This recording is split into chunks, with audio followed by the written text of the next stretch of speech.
Okay, good morning, everyone. We are on Mem Beis Amud Beis. So yesterday we were talking about comparing a skila to another case, trying to figure out skila going outside of all three machanas. So we said that we made a gzeirat shava of skila from the parim hanisrafin, from the par of the helim davar shel tzibor and the par of the kohen Mashiach who makes a mistake. Then we said maybe we should compare it to the case of shchutei chutz, which only has to be brought out of one of the camps. And therefore, why should we bring the guy who's going to get skila out of all three camps? We should only bring him out of one of the camps. Let's see.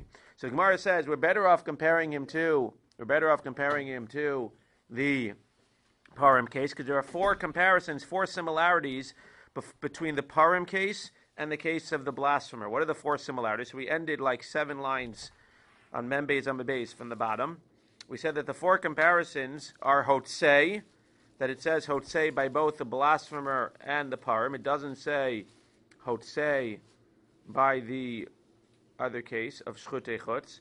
It says el michutz hamachaneh, as opposed to michutz hamachaneh by those two. They're both machshir. Make sure that we clarify that. They both are machshir for a mitzvah. When you take out the blasphemer, you're about to do a mitzvah of killing him.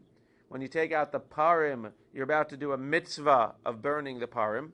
When you take out the stuff, the shchutei chutz, when the guy takes it out, again, this is talking about the guy who is actually doing the sin. He's not being machshir any mitzvah. If anything, he's actually committing a crime. He's committing a chet in the process of taking it out outside of the camp. Maybe even taking it out of the camp before even shechse would be part of the crime, but it's definitely not a machshir mitzvah. And the fourth comparison is mechaper, that the case of the blasphemer, when you stone him, it's a kapara for him. The case of the par, when you burn it, it's a kapara either for the Jewish people or for the Kohen. But over here again, shchutei chutz is not any kapara.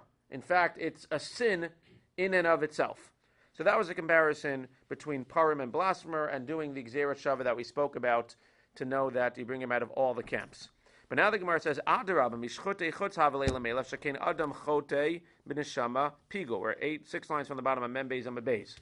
He says, but why don't we compare it to shchutei chutz? Because there are 4 comparisons to shchutei chutz.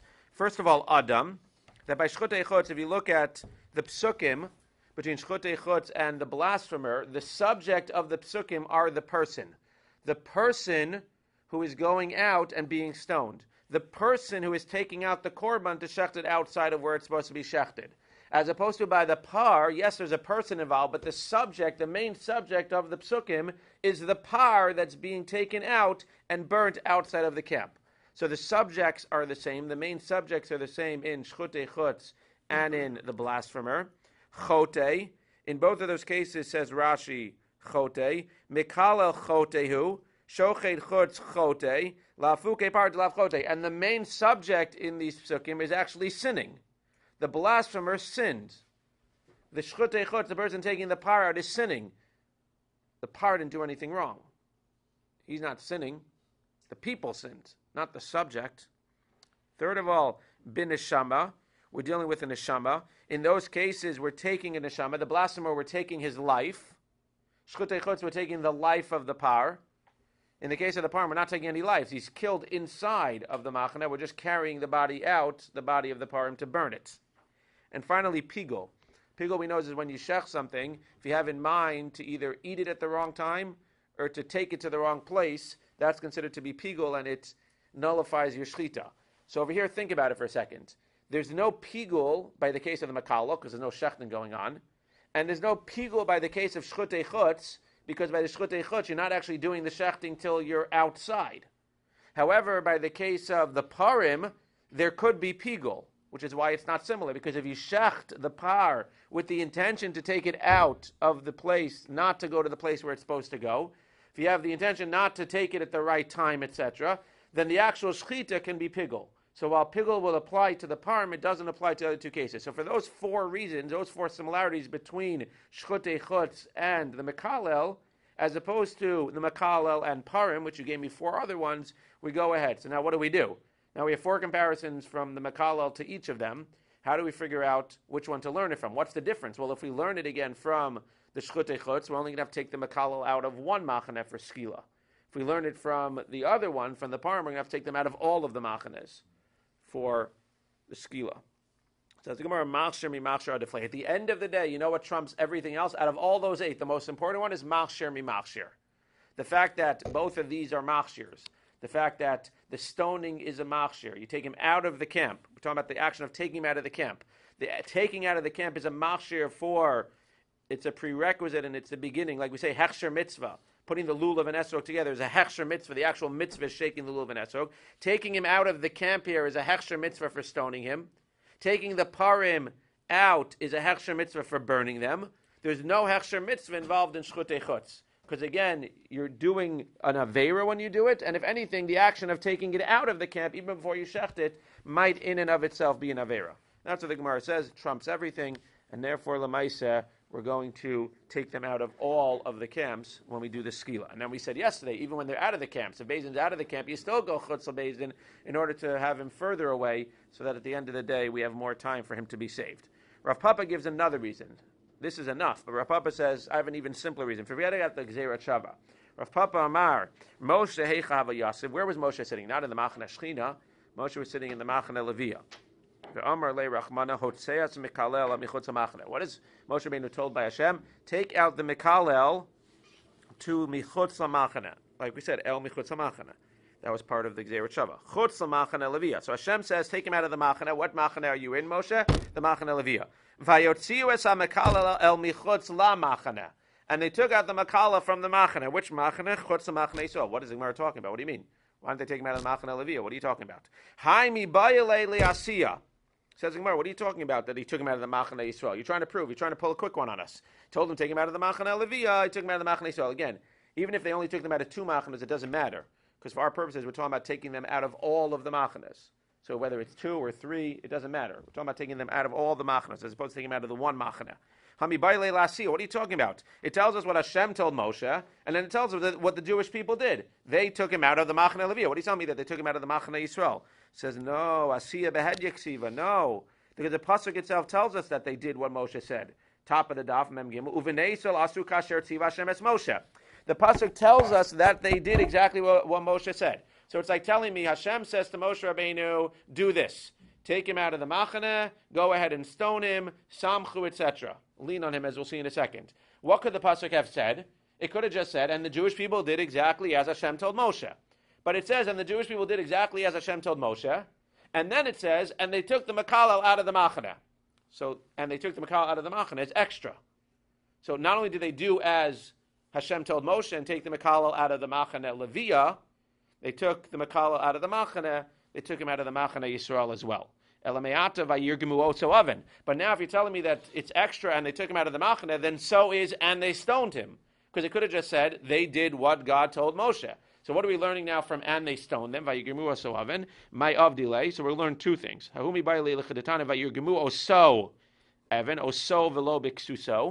They stoned him without any clothing on. He was naked when he got stoned. And second of all, that's from oso. And Evan, which is singular, what would happen? They would throw him down, and after they threw him down, hopefully he would die, or maybe not. If he didn't die, then they would take one big boulder and drop it on him. Talking about painful. Then, Lamaisa, if that didn't work, Evan, which teaches us first they did that. You're giving me looks over here. Then if they didn't do that, then they would throw avanim on him, then they would throw more stones to make sure that he was really dead. That's what Evan is. Another pasuk says avanim. So what do you have to tell me that they're throwing one stone and then avanim? Why are you telling me one stone and multiple stones? You have to tell me both. If you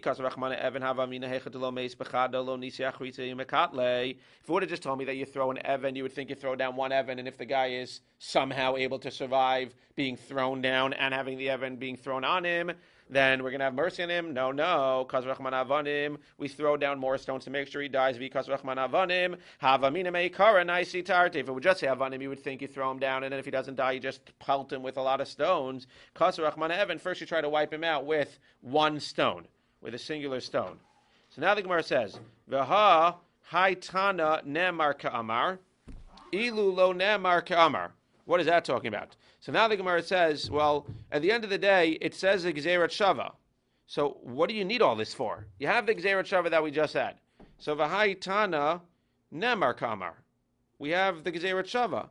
The Gemara says, no, this guy is coming to say, Ilu lo nemar kamar. Rav Papa is coming to say, if you didn't have it, then you have that. What is that talking about? Ilu lo nemar kra, yisi omer gzera shava, achshav nemar kra, gzera shava lo tzarech. The Gemara is basically asking, like, Rav Papa, what was wrong with the gzera shava? He's saying, no, really, the main thing is this kra. Now that you have the kra, you don't really need the gzera shava. But at the end of the day, he's saying, my main thing, the real reason why we take him out of the machanos is because of the kra here. Lamaisa, there happens to be a gzera shava that the Gemara spent membeis and medbeis developing, and that's also good as well. But this, I feel, is the ikr, says Rav Papa.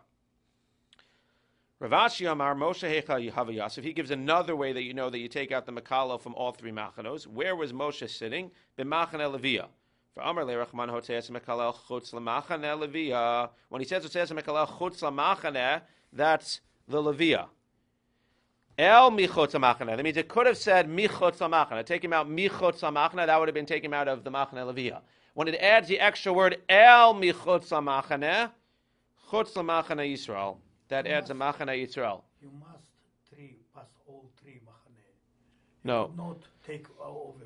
No, but again, the point is that the Gemara is suggesting that by the makalel, it was possible to suggest if he was sitting in the machane leviyah, when God says to Moshe Rabbeinu, take him out of the camp, he didn't mean take him out of the camp, all of the camps. He meant take him out of the camp of the Leviyah and move him to the next camp, the camp of the Yisrael. So the Gemara is trying to prove that when he said to take him out of the camp, he didn't just mean to take him out of one camp. He meant to take him out of both camps, to outside of the entire circle.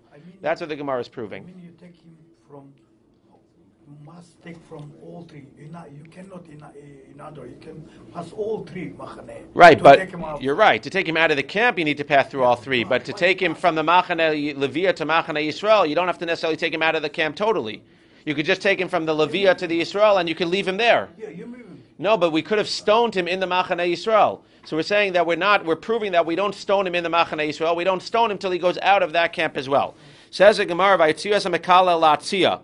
Then it tells us that they actually took out the makalel, that they did what God said. Asiya be'edya ksivu v'nei Yisrael asu kasher tziv Hashem es Moshe. Like we just said, that he took him out, exactly what Moshe did. So what do you have to tell me that vayotzias makalel vayugimu aso aven? Hahumi bay lechad lesmicha v'chad l'dechia. Because it doesn't say mefurish in the pasuk that they did the other things.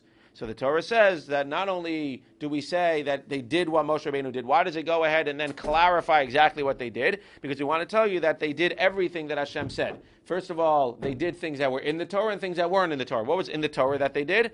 V'samchu, that they would lean on him before they would throw him down. And what does it tell us that they did that wasn't in the Torah? They also threw him off the thing. It says nowhere in the Torah that they threw him off of the platform, 2 stories high. That's learned from the extra, again, that they did exactly what Hashem says. And then it says again, Vayigimu asoav and Lamaisa, that's what we learned, those 2 extra things. So you really have 3 opinions.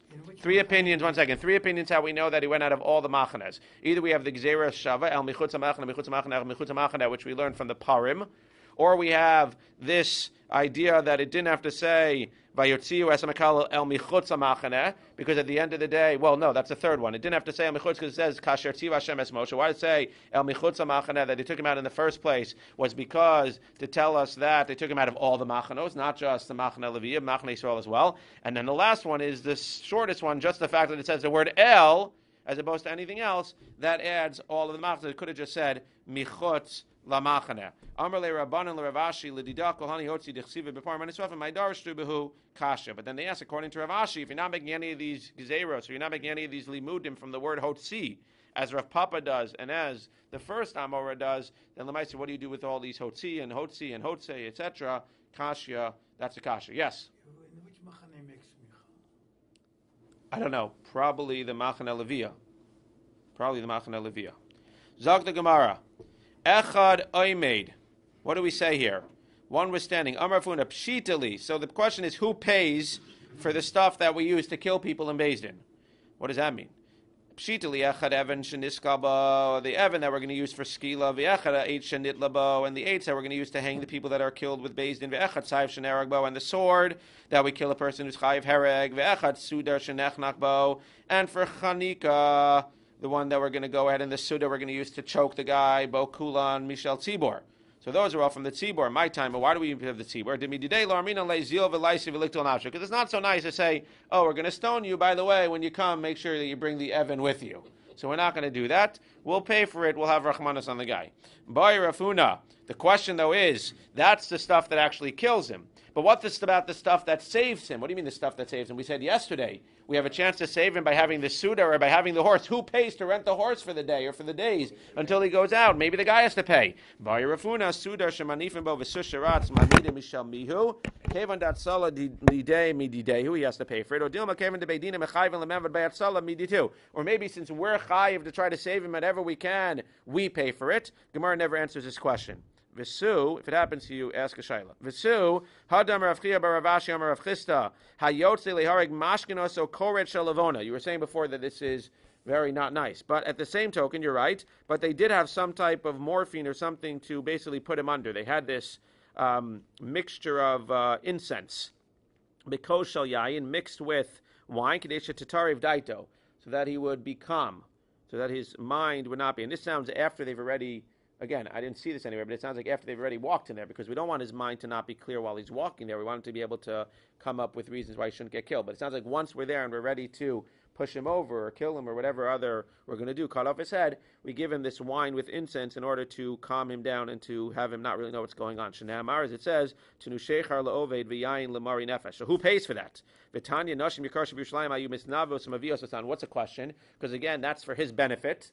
Could have killed him without going ahead and giving him a shot. But they're giving him a shot, literally, who pays for that? So it says that the Nashim Yikaris B'Yushalayim would prepare it, and they would pay for it. But lo is not Nashim Yikaris Mishalmi, who has to pay for it if they don't actually do it for whatever reason. Havada Mistaba Mishal Tzibor, Kevan Dichsiv Tenu, it says in the Pasuk, Tenu Shechar, that's plural, mi did who, from the Tzibor. But again, so we answer that question, but we never answer the question of who pays for the sus and who pays for the flags. Okay, so we'll ask. We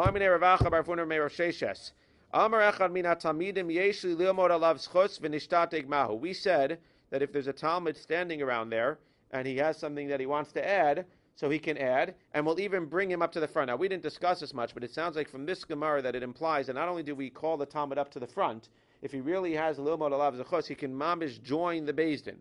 Maybe as one of the 23, maybe just to be there for all of the deliberations. So Lamai said, what do we do now? Means we have a guy who says, I have something to say, and okay, tell us what you like to say for the schus of the guy so that he'll be, and he can't talk. Whatever happens, something happens to him, he dies, he can't talk anymore. What do we do? Rav Shesha says, what do you mean, what do you do? So what's the question? The question is, he said he has something for his schus. Is that enough to say the guy should be innocent because this guy didn't have a chance to talk? Rav Shesha says ridiculous, because then we can just tie it, well, maybe there's somebody on the other end of the world in Australia who has something for Zechus, but obviously not going to wait and go around finding everybody. Lamaisa, this guy didn't say what he had to say, too bad. Mai, says the Gemara, well, do we hold like Rav Shesha or not? Tashma de Amar Rav Yossi bar Chanina, Echad min amat Talmidim shezicha v'meis roen osoki iluchai. This is where I got it from. It says if one of the Talmidim had something to say, and he was going to vote positive, and then he dies, we look at him as if he's dead, as if he's alive, and we count his vote as zicha. That's fascinating. Now, it could be that he was made one of the judges, could be that we were going to make him one of the judges, but ve'omed b'mekoma, as if he's literally there. We know that he was going to vote positive. Again, we wouldn't do the sechova. But if we know that he was going to vote innocent, and he ends up dying, if it was clear to everybody that he was going in and every day he was saying innocent, innocent, innocent, and then he dies, we can count his vote even though he's not here to vote. Fascinating. Zicha in lo zicha lo. But what do we see? That's only if he actually was mizakim already. He said something positive about it. And this guy says, I have something positive to say, but he doesn't tell us what the positive is. That guy at least told us all of the positive things. Zicha pshita li amar tibaylecha. That's the question. Doesn't answer the question either. What I'm asking, you're right, because they're making a chiluk, and they're trying to make a diuk from the brisa. The fact that only if he's actually zicha do we count him, but if he's not zicha yet, if he says, I have something to say, but he doesn't say it, then we don't count him. Says the Gemara, no, that was my exact question. My exact question was, Lamaisa, we can't make any diukim. Zicha in, if he's zicha, then we count him. The question in the Gemara, and the question in the brisa, which the brisa doesn't answer, is what happens if he's not zicha, he's about to talk. If he's about to talk, we don't know what would happen. Afiluhu. Now, the Gemara said that we wait with the horse and the flags and even at the last minute. But we also said that he, afiluhu, he himself, can talk 4 or 5 times. Now, we also asked the question, well, these guys who are bringing them out, the security guards are very nice, we said, but what do they know about being mizakim? So we said as long as he keeps saying something that's yesh mamish b'dvarav, mamish means something. There's something in his words. There's something substantial in his words. Then we'll bring him back even a million times. So the Gemara clarifies this, first of all. Vafilu pam rishono shniya. Even the first and second time. Means even the first and second time, he needs to have something real to say. You can't just say, bring me back to court. Says the Gemara, the Gemara implies that no, the first two times, when he's about to get killed, he could say, I want to go back to court. What do you want to say? I'm not telling you. He could still go back to court the first two times. That's what the Gemara learns. And when we say afiluhu, we mean only the third, fourth, and fifth time. He has to have something significant. If not, the first two times he could come back. Amar Papa Targuma mipam shniya ve'elech. Similarly, from the end of the second time, i.e. from the third time and on, he needs to have something significant. Says the Gemara, Mina Yadi, how do these security guards know from the third time on? The first two times doesn't have to have anything significant. How do the third time on, how do they know if it's significant or not? They're only security guards. Amar Abaye, Dimaswinan lezuga dirabanan. It wasn't just the security guards. They had actual scholars, maybe even some of the judges, walk with them. Probably not the judges, but they had people who knew the din. These talmidim or other people who were able to know whether there was mamish dvar, whether there was anything worthwhile to bring him back to beit-din for. Mamish dvar in ilolo. If there was mamish, yes. If not, not. So why don't they go ahead and say that we'll send him the first, and even the first two times he needs to have mamish b'dvarav, and we'll send these guys who know what they're talking about. Says the Gemara, he's too scared. Agav debayis lo matzi amar komai di islay. The first two times, not that he's not scared the third time, the first two times he's walking to this base of skila, he's very nervous. He doesn't even know what to say. So as long as he says, I want to go back to court, we don't expect him, we don't press him, we don't ask anybody to say, yesh mamish b'dvarv or ein mamish b'dvarv. But after the first two times, and we see that he has nothing to say, then lemaisa, we send him again with people from the Beis Din as well. And then if he wants to go back, he can't just say, I want to go back, because now you're not as scared. You want to go back, good, but we have to make sure you have mamish b'dvarv. Again, this is not a game over here. Like, there's not going to be a guy who's, if he's smart, he's not going to sit there and not say what he wants to say in Beis Din. He's not like playing games here. And then, while he's walking out, sounds really cool, so as soon as we're getting to the skila, wait, I forgot to tell you to go look underneath my drawer at home, and you'll see that the weapon is there or whatever. Like, it's obviously not happening, but clearly things change over time. Other things come up. Other things are proven, and other proofs can come up. And that's why we're talking about mamish, a last-minute way to save himself if he finds something out at the last minute. So if there's mamish b'dvar, we'll bring him back to court. So it sounds like, again, it doesn't say here, but I would think that they mashke him once he's mamish standing, because again, it does take time to take effect, no? that I don't know. So I don't know how long. It doesn't say how long, but I would think, as I mentioned right before, I would think that they wouldn't mashke him until he's mamish at the base haskila, because otherwise he's not going to be able to know what he's talking about on the way, and he won't be able to save himself. So it sounds like once he's there and like it's too late, then the ma'aser will mashke him. If they didn't come to anesthetize him, then the whole concept of the different types of executions, where one's worse, it will mean nothing. Well, it's not just about him. It's about other people seeing it as well. If I see the skila, so on the outside perspective, if I see skila, then I'm going to really not be mechal al Shabbos. As opposed to if I see somebody with this with the sword cut off, so that might not be as big of a deal. I'm not saying yes or no, but everybody will have the thing anyway. You're right, that will talk to them or not talk to them. Talk the Gemara, new. Talk the Mishnah. Matzulo schus patru. You're going to miss me, don't worry. Matzulo schus patru. If there's more information, then we make him pater. Vimlav yatsa lisakel. So when we're all done, we got all the information that we can have. Now, lemaisa, there's nothing left to say, so it sounds like answering your question. Now, yatsa lisakel. Now, lemaisa, we're ready to actually go ahead and stone him. Ukruz yotze lefanav. We go ahead and we yell in front of him, quote, Ish ploni ben ploni. Like, come on. This person ben ploni yotze lisakel. Al sha'avra avera plonis, because he did this wrong. Uploni edav. And these are the edim. Kol mi she'odea lo zchus yovo v'yilam edalav. Anybody who knows anything, speak now or forever hold your peace. Amar Abai v'tzarech l'meimar. Not only that, you have to say what, if you remember, Rabbi Yossi said the three chakiros were biyom ploni. He did it on this day. Ubeshah plonis at this hour for malkam ploni. Why? Fascinating. We're doing everything we can to save him. Because maybe not only will people have information, but dilma ikka diyade ve'asu mazim lahu. If we add where it took place and when it took place and who the edim were, then maybe other people will say, oh, I was with them in the cottage that weekend, I forgot. Lemaisa, they couldn't have been there, and their edim zomimim. Ukruz yortze lefanav in meikara lo. It was only in front of him and not meikara. That means that lemaisa over here, they go. Timashma balichaso. What? So they did that probably in court also, but this is like the last minute. Now, something fascinating over here, and I'm not complaining. I was preparing the daf at like 1 o'clock last night, and I got to this and I said, wow, this is a long daf. And then when I got to the end here, I noticed that it's not as long as it looks. Now, you probably don't have it. I know you don't have it in the art scroll, but if you look at my Gemara, there's another 9 lines on this daf. On the bottom of this Gemara, right here, we stopped here. There's another 9 lines in the Gemara which talks about a netzer, which is one of probably the things that were taken out. I didn't have time, honestly, to go through it because it was 1 o'clock in the morning, but interesting to note, when you see another Gemara, look at another Gemara, there is another like 9 lines here, which the art scroll, 10, 12 lines that the art scroll does not add, but it's mamish on the bottom of this Gemara that I have here. And it was, what? Again, I didn't go through it, but it mentions the word netzer. Nazarene. So it was probably edited out at some point, but no, I want to use this one. This one's much more gishma. This is like a collector's edition over here. I got all the stuff that you guys are missing over there. How many security guys? 1 or 2? What? How many security guys? I don't know. It tells you all the secrets of the world right here. Okay. Gotta go. Sorry. Amar Rabbi Yeshua ben Lakish. Kick him.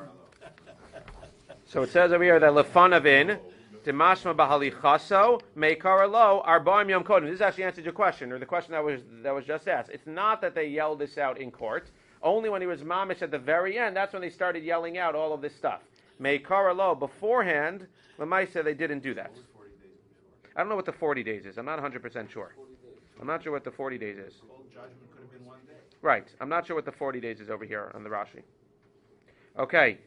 Zok the Gemara. Amr Yeshua ben Lakish. Kol hazoveach es yitzro misvad elav. We're going to talk about the guy doing tshuva now. So first we add it, we introduce it by saying anybody who literally sacrifices his soul, i.e. anybody who does tshuva, misvad elav, and has vidoy, malav akaskilu kivdo lakadosh baruch hu b'shnei olam. Perfect for Elul. It says if Kadosh Baruch Hu, it says if you gave honor to God in both worlds, olam-haba olam-haba. D'chsiv zoveach toda yichab dineni. 2 nuns over there. So if you do tshuva, you're giving honor to God in this world and the next world. And you'll be, hopefully, again, we have to kill you. We don't have a right in this world to say, okay, you did tshuva, we're not going to kill you, mitas beit-din. But lamaisa, hopefully you'll get schar in olam-haba. V'amar Yeshua ben Levi. Bizman shebeis hamikdash kayim adam makav oila schar ola biyado mincha schar mincha biyado v'amisha daito shveila. If you bring an ola, you get schar ola, mincha schar mincha. But if you have remorse, if your das is literally lowered, if you have remorse for something you did, mala v'katzu kilu hikriv kol ha'karbanos kulan shnamar zivcha Elohim ruach nishbara. If you have a ruach nishbara, broken soul, if you have remorse, it's as if you brought all the zivcha Elohim. V'lo od el she'ein tfilaso nimeses. Kadosh Baruch Hu will listen to your tefillah shnamar leiv nishbar v'nitka Elohim. Lo tivzeh. God will not push you away if you have a broken heart and you feel bad. Zok the Mishnah. So again, this is not how far the Beis Haskila was, but when you got within 10 to 20 amos of the Beis Haskila, 15, 20, 30 feet, something like that, Omrim lo, we say to him, quote, Hisvadeh, now is the time. If you haven't done it yet, now is the time to regret. Shekein derech kol hamumsim izvadin. Anybody who goes ahead and is going to die will be misvadish. Kol ha-misvadi yeshochelek olam-haba. You should go ahead and you should be misvadish so that you'll get a piece in the olam-haba if you have remorse. Okay, Matzinu by Achan, because you know by Achan who took from the spoils of Yericho, she'amar lo Yoshua. Yeshua said, quote, B'ni simna kavod la'Hashem lo Yisrael v'tu v'tein lo toda. Go ahead and you should be misvada as well. Go ahead, please, and you should repent. Vayan Achan es Yeshua vayomer amna. The truth is, Anochi chatasi v'chazos asisi. You're right, I sinned, and the mice, even though I'm going to get killed now, at the end of the day, I admit that I sinned. Minayin shekiper lo viduyav. How do you know that it was a kapara? Shenamar, because Yeshua. How do you know that it worked? Because vayomer Yeshua ma achartanu ayarecha Hashem b'yom hazeh. You ruined us, so we're going to have to ruin you today. I.e., we're going to kill you. B'yom hazeh ata achar v'yata achar le'olam haba. But since you repented, you're only going to be ruined today, but you won't be ruined for eternity. And this is very halacha l'maisa. We usually do vidoy in the hospital. If eno yachol is vados, if you don't know how to do vidoy, what do? As we actually say, omrim lo, at the very least, if you can't do the full vidoy, we tell people, emor, you should say, tehemi tasi kapara kol avonosai. That's really the shortened version of vidoy that we use today if somebody can't sin. Today it's very difficult because vidoy in general, for those that have experienced it, is a very uplifting and moving process, but it's very difficult because it's a big balance between figuring out when to do the vidoy, while the person can still do the full vidoy, and waiting to do the vidoy, but it being too late.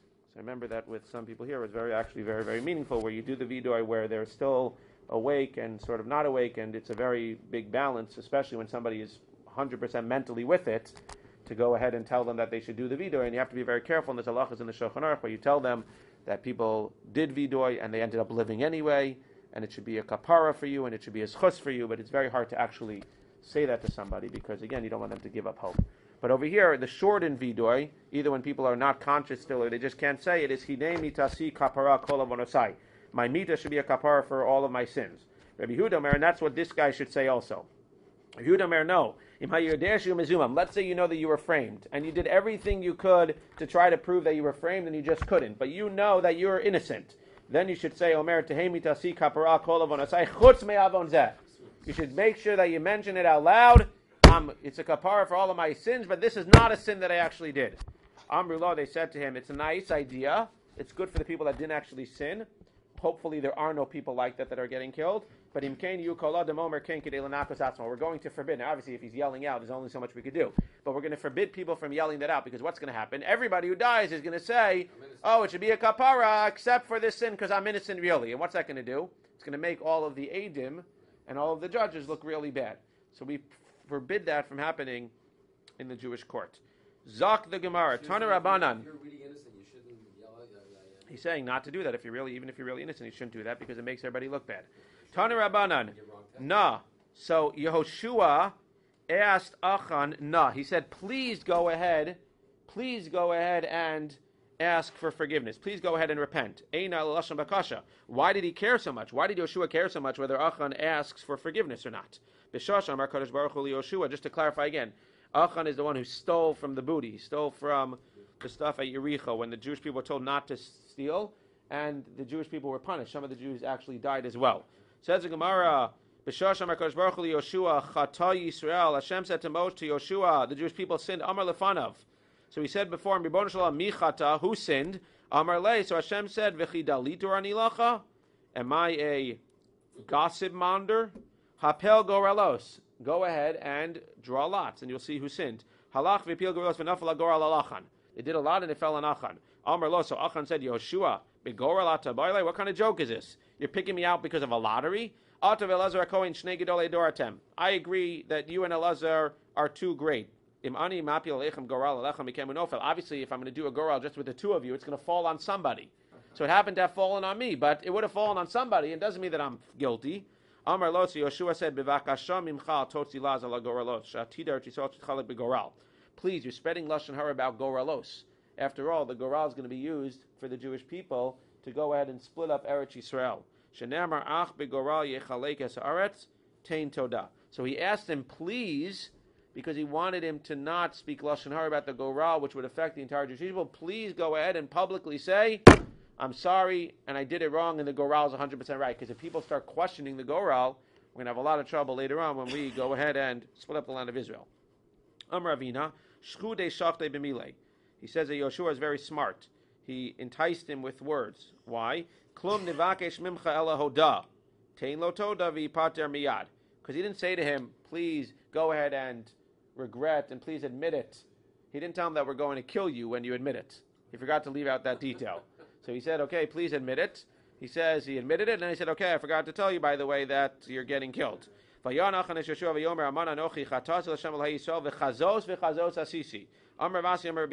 not just that he sinned over here by taking the spoils of Yericho. He stole 3 different times when they weren't supposed to take the spoils. Shnayim b'mei Moshe, v'echad b'mei Yoshua. Shenemar, because he says, kazos v'kazos asisi. Chatasi l'Hashem here, kazos v'kazos asisi, I did this twice before. Rabbi Yochanan Amar Mishum Elazar Bar Shimon Chamisha, he did it 5 times. Arba mei Moshe v'echad mei Yoshua. This is only the 5th time. He did it 4 times before. Shenemar, anochi chatasi v'kazos v'kazos asisi. There's 5 words. I sinned, I did this and this. Says the Gemara, well, let's just go to Rabbeinu Chananel for 1 second, and we'll be done in a second. If you look at Rabbeinu Chananel, a few lines up on the right, what are the 5 times? Dali b'mei Moshe v'echad mei Yoshua, Perish, v'cherem Midyan, u'v'cherem Knani melech Harad, u'v'cherem Sichon, u'v'cherem Og. Those were Eli b'mei Moshe, and here Rabbeinu Chananel, and then the one here is by Yericho. Says the Gemara, V'ad hashem my time alo yanish. We know the Jewish people were punished because of his sin. So if in fact it's the first time he's stealing, I understand why Jewish people were punished here. Kol Yisrael Arevim Zelazeh. But if in fact he sinned 2 or 4 other times, why would the Jewish people not punish the other 2 or 4 times that he sinned? Says Gemara, fascinating. The Jewish people were not sinned for the private, they were not punished for the private sins of individuals until they went over the Yarden. When they went to Har Grizim and Har Eval, there's a long Rashi's here. What? The Arvus. So Ko Yisrael Arevim Zelazeh, even at Har Sinai, we would have thought, when they went to Har Grizim and Har Eval, Ko Yisrael Arevim Zelazeh, now they're going to be Chaya for even the private sins of the individual. So the other 4 times, the other 2 times he stole, it was on the other side of the Yarden before they came into Eretz Yisrael. They're not going to be Chayav. This time they're going to be Chayav. You like that word?